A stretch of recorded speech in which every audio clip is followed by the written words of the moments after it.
estic aquí ara amb el Jordi Sereno, que ha fet temps que tenia ganes de filmar-lo, perquè ha obert un bar que es diu El Gresol, que està a Terrassa, i és un noi amb molta experiència, ha treballat a restaurants, ell ens explicarà, està molt vinculat a les Terres de l'Ebre i en els productes que ell dona al seu restaurant. Així que deixo que el Jordi Sereno expliqui sobre el seu restaurant a Terrassa i els seus objectius i com vol fer.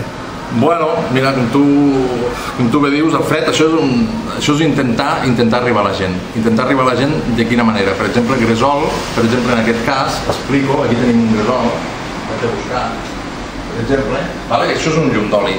Això és un llum d'oli, però també, com expliquem moltes vegades, intentem fer pedagogia i tot això a la gent, també és la unió de molts factors. Per exemple, en aquest cas, el Gresol fem la unió del menjar, del beure i de la gent. Què significa això? De fer, hosti, de poder vindre a dinar, de poder vindre a sopar, fotre la xerrada, no vindre a dinar, sinó vindre a un lloc com si fos un club social, diguéssim, o un bar, hosti, que hi pugues preguntar, hi pugues parlar, hi pugues donar una opinió i pugues passar una bona estona, menjant, xerrant i bevent.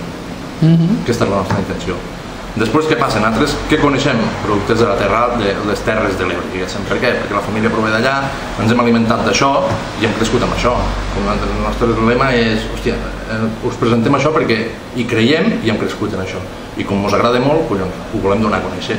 Per aquí és una cosa que no la gent... Tu has muntat el bar ara, però no el muntes com un bolet, no és com un bolet, sinó que ja... Jo el munto després de fer, algunes voltes i on vaig fer el salt, diguéssim, va ser treballant en l'Oriol Llavina fa uns anys, que em va despertar... L'Oriol Llavina, el restaurant? El restaurant en el Cigró d'Or, a Gelida.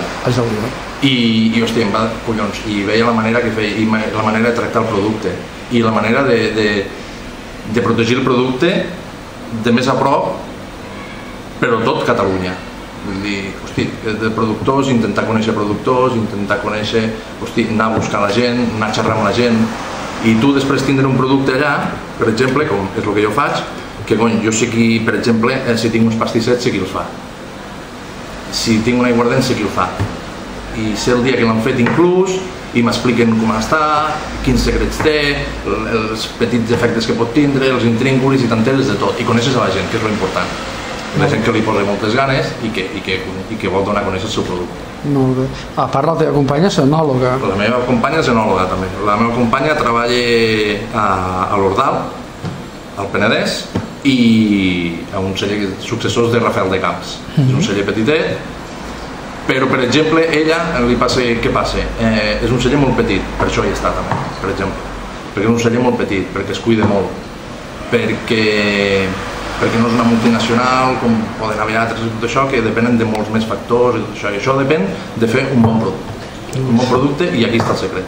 Molt bé. I en petits detalls, anar treballant cada dia costa molt, però és on està la diferència. I la gent, la idea que tu tens de la gent que vingui a dinar aquí, què és el que poden trobar? La idea és de gent que vingui a passar una bona estona, compromesa en el que vindrà a provar, en el que vindrà a tastar, te pot agradar o no, això està clar com a tot arreu, tothom té els seus gustos, però que vingui amb ganes de conèixer coses noves i d'aquesta manera també donar a conèixer col·laboradors, donar a conèixer productors, conèixer moltíssimes coses que la gent potser no li dona tanta importància, perquè estem acostumats a grans superfícies, però si vas buscant, costa, però hi ha gent que treballa amb moltes ganes per sortir endavant i donar a conèixer aquest producte. I aquesta és la intenció de gent que vingui, que vulgui passar una bona estona, sense pressa, i xerrar, i tastar un vi, i comentar-ho, i consells, i fotre la xerrada i d'aquí aprendre, perquè això n'aprenem tots, i fer un intercanvi d'opinions i cap problema, perfecte. Desitjar-te molta sort, agrair-te que m'has invitat i ho enfoco aquí un orujo fet a Catalunya del Prat de Comte, que és el teu poble, on has nascut, i que vagi molt bé.